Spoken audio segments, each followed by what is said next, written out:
이번에는 정인과 편인에 대해서 좀 이해를 좀 도와드리도록 하겠습니다. 이미 알고 계시리라고 생각을 합니다.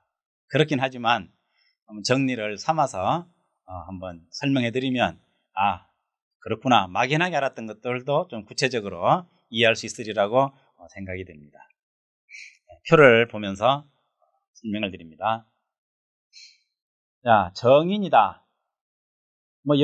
이쯤 와가지고 정인이 무슨 뜻인지는 설명하는 건 의미가 없겠죠. 이미 나름대로 다 알고 계시리라고 봅니다.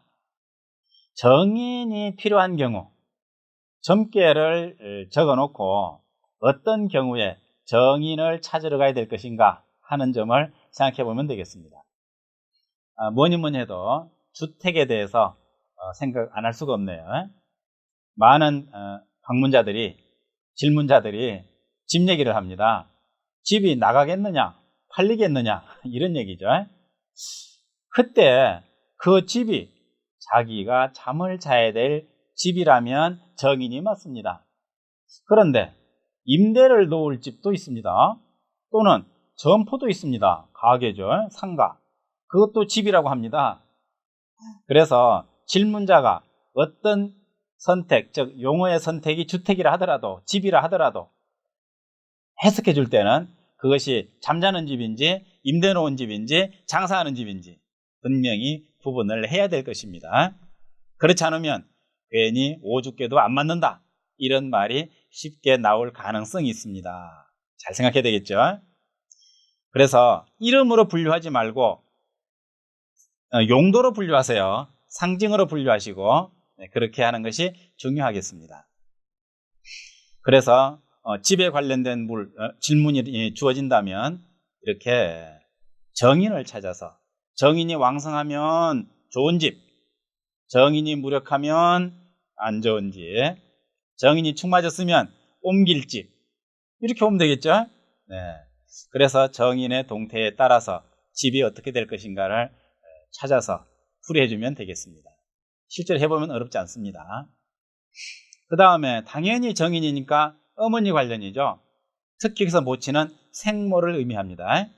나를 낳아서 길러주신 어머니, 낳아주신 어머니가 정인입니다. 어머니 관련된 모든 질문을 한다면 정인을 보면 되는데, 그런데 이 주의해야 될 점 하나 있습니다.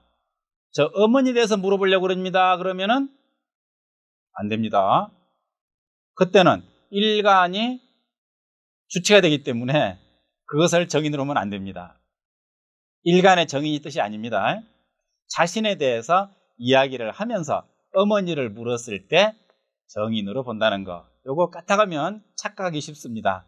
그래서 질문의 형태가 첫 마디로 나오면은 어머니가 일간이 되는 것이고, 얘기하는 도중에 어머니에 대해서 말이 나오면 그때 정인을 찾아서 어머니를 읽어주시면 되겠습니다.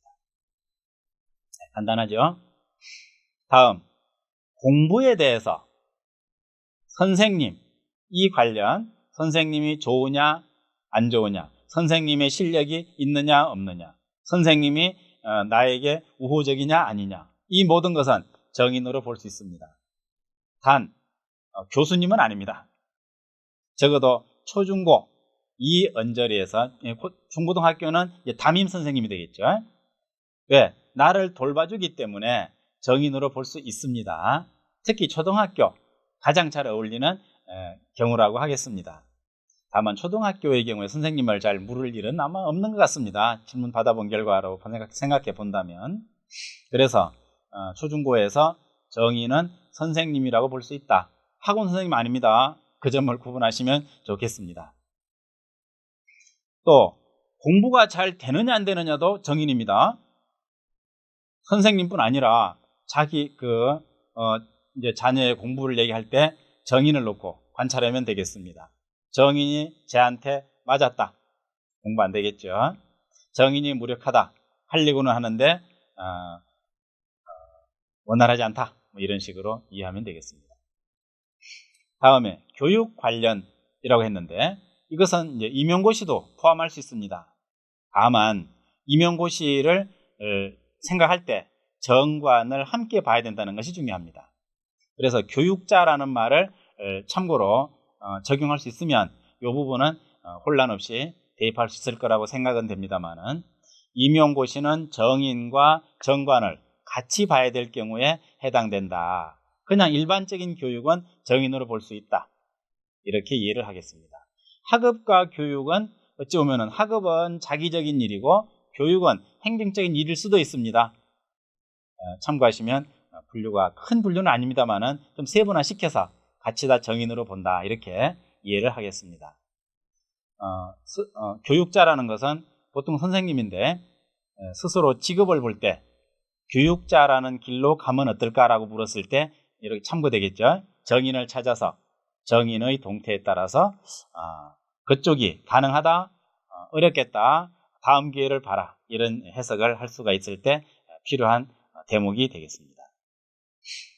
또 그런가 하면 학업의 진로, 사실 이것은 5주보다는 4주에서 봐야 될 대목이기도 합니다. 적성을 봐야 될 거 아닙니까? 그렇지만 4주나 5주나 하다 보면 별반 다르지 않습니다. 차이점을 못 느끼게 됩니다. 어느 시점에 가게 되면. 그래서 진로를 물었을 때 점괘를 적어놓고 정인의 동태를 보고 방향을 잡아줄 수 있을 것입니다. 합격, 대학 합격. 합격은 이게 취직은 아니죠. 공부를 계속 할 수 있는 학업 관련입니다. 그래서 대학 합격도 정인의 상태를 보고 판단하게 됩니다. 정인이 어떻게 하고 있냐에 따라서 합격이 되겠다, 안 되겠다. 특히 대학교를 3군데를 골라놔요. 보통 어머니들이 물어보러 와가지고 하는 말씀이, 이때 어느 학교에 가면 좋겠느냐 하는 점 참 어렵죠. 질문 받으면. 그때는 이제 세 학교를 점을 딱 찍어놓고 방향으로 나눠서 분류할 수 있습니다. 이제 방위 관점으로 보면 되겠는데, 일단 대학 합격 여부는 정인으로 본다. 학업이기 때문에 그렇다. 이렇게 이해하면 되겠습니다. 모친과 연관된 문제도 있습니다. 모친은 직접 연관시킨 것이고, 모친과 연관된 문제는 어머니로 인해서 파생된 문제를 볼 때도 정인을 위주로 참고하면 된다. 그냥 어머니의 연장선상에서 관찰하시면 되겠습니다. 다음에 편인을 생각해 보면은, 편인과 정인은 기본적으로는 크게 분류하지는 않습니다. 거의 같은 인성으로 보고 정관, 편관을 대입하는 것과는 상당히 다른 분위기죠. 비슷한 가운데 그래도 구분을 해야 될 점이 있다면 그것이 무엇이겠느냐 하는 점에 대해서 생각해 봅니다. 분위기가 좀 다릅니다. 종교에 대해서 판단한다면 종교는 신비한 거죠. 정신적인 것이고 또 어찌 보면은 눈에 보이지 않는 것입니다. 이런 것을 편인의 영역으로 대입을 한다면 크게 무리가 없으리라고 생각이 됩니다. 종교가 있으면 교주가 있겠죠. 그 종교에 대한 교주, 가령 석가모니, 예, 좋습니다. 예수님, 하나님, 다 좋습니다. 이러한 종교적 또는 교주와 같은 이런 것에 대해서 질문이 주어진다면, 신흥 종교의 교주라면은 우리가 모르는 그런 교주들이 계실 것 같습니다. 그런데 의외로 자기가 믿고 있는 어떤 그야말로 세계 3대 종교 외에 그런 종교들에 대해서도 얘기를 할 때가 있습니다. 그때는 편인을 가지고 살피면 되겠습니다. 이런 거죠. 우리 교주님이 진짜 교주냐? 좀 위험한 얘기네요. 진짜 교주냐? 이런 걸 물었을 때 편인의 동태를 보고 말은 할 수 있지만 그럴 때 좀 조심하십시오. 어쨌든 알아서 판단할 일입니다. 기원하는 게 있습니다. 신비한 힘을 의지하는 거죠. 가령 100일 기도를 한다. 1000일 기도를 한다. 병이 낫기를 바라고 기도한다. 원래 병은 편관으로 보지만 때로는 기도를 통해서 병이 낫기를 바랄 수도 있습니다. 그런 것들에 대해서는 편인으로 놓고 대입을 한다면 크게 무리 없이 적용이 가능합니다. 앞에 나왔지만 종교 관련이라는 게 무엇이겠습니까? 가령 절에다가 내가 시주를 하고 싶다 하면 되겠느냐? 이런 질문을 혹시 한다면 편인이 희용신이라면 하세요. 편인이 기구신이라면 하지 마세요. 뭐 종교기관에 재산을 기부하는 것이 종교인들 말로는 공덕을 짓는 거라고 합니다만은 알 수 없죠. 네, 이 점괘를 풀 때는 점쟁이 관점에서 풀어야 됩니다. 아무리 낭월이 절집에 머무는 사람이지만 그런 것에 대해서 종교식으로 풀면 안 되겠습니다. 참작하실 일이죠. 또 그런가 하면 신비 관련은 영적인 문제라고 말할 수도 있겠습니다. 가령 뭐 굿하는 거라든지 이런 부분들도 포함될 수 있습니다. 어떤 얘기를 들어봤을 때 가령 꿈 얘기라든지 또는 꿈에 조상이 보인다 또는 조상과 연관된 문제 바로 나오네요. 이런 것들에 대해서 다 편인적으로 대입을 해서 관찰하게 됩니다. 정인하고 좀 다르죠, 분위기가. 약품을 편인으로 봅니다. 보통 먹는 것을 정인으로 봅니다만은 약품과 음식은 좀 다르죠. 그런 면에서 정인은 음식도 포함할 수 있습니다. 약품은 필요할 때만 먹는 것입니다. 주사약도 포함됩니다. 몸 안으로 들어오는 거니까. 특히 어떤 경우에는 음식을 약으로 만들어서 먹는 경우도 있죠. 가령 이름도 그렇습니다. 약밥이라는 것도 있는데 식품도 여름에 삼계탕을 먹는다. 삼계탕은 음식도 되지만 약도 됩니다. 유황오리라든지 이런 여러 가지 약처럼 먹는 것들은 다 편인으로 관찰하면 되겠습니다. 일상적이지 않은 거죠. 밥, 국수 이런 겁니다. 이런 것은 아니다. 그 외에 약을 생각하고 먹는 것은 약품 다 포함시킬 수 있다. 병원은 치료하는 곳입니다. 치료하는 곳이니까 그곳은 편인이 됩니다. 필요할 때만 이용하는 곳이죠. 가면은 나에게 어떤 특별한 약품이나 처방을 내려줍니다. 그래서 약품과 연관시켜서 병원도 편인의 유상으로 대입할 수가 있겠습니다. 병원에 계시는 분은 의사겠죠. 의사도 마찬가지로 편인으로 보면 되겠습니다. 영혼과 연관된 문제를 가끔들 질문을 합니다. 신기가 있다. 내가 신을 받아야 되느냐? 이미 신을 받았는데 이 신을 떼낼 수 없느냐? 또 누가 가족이 아픈 사람이 있는데 과연 그 가족을 치료하는 데 있어가지고 어떻게 하면 좋겠냐? 이 뭔가 영적인 문제, 치료하는 문제 이런 것들에 대한 질문을 받았을 때는 딴 데 찾으면 안 됩니다. 즉시로 편인이 어떻게 하고 있는지를 살펴서 판단하면 신속하게 답을 찾아낼 수가 있습니다. 그런 질문을 받았는데 편인이 안 보인다. 그렇게 되면은 잘못 짚은 거죠. 그건 편인과 연관된 것이 아니다. 이렇게 판단할 수가 있습니다. 조상과 연관된 문제입니다. 산소라든지 이런 것이겠죠. 산소 문제를 물었을 때는 편인을 찾아서 판단하면 되겠습니다. 산소를 이장하려고 합니다.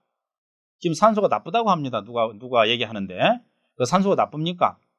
산수 얘기를 한다면 사실은 풍수에게 물어야 되겠죠.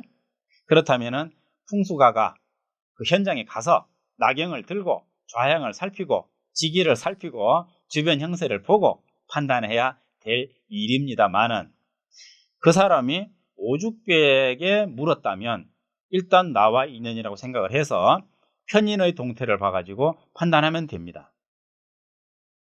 이것이 어쩌면 조짐이 될 것입니다.